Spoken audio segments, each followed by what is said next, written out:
République tchèque, le ministre de la Justice démissionne après la vente controversée de bitcoins issus d'un trafiquant, soupçon de blanchiment mais pas d'enrichissement personnel. Actu Europe.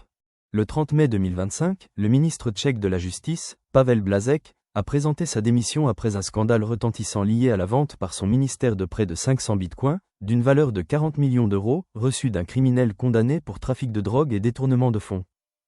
Contrairement aux soupçons initiaux, aucune preuve n'indique que le ministre ou ses collaborateurs aient mis de l'argent dans leur poche ou organisé un trafic d'influence.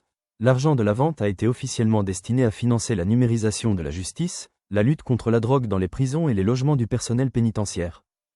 Le scandale a éclaté après un tweet du ministère vantant la vente, sans préciser que les bitcoins provenaient de Thomas Jirikowski, figure du Darknet condamné en 2017 et libéré en 2021, qui avait initialement vu ses bitcoins saisis puis restitués avant de les donner à l'État.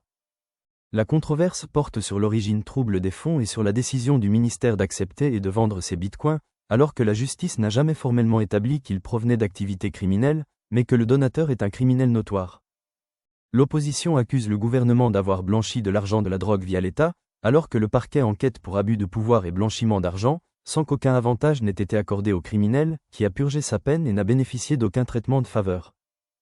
Pavel Blažek affirme n'avoir commis aucun acte illégal, mais a démissionné pour ne pas ternir la réputation du gouvernement à l'approche des élections législatives, alors que l'opposition réclame d'autres démissions et une enquête approfondie.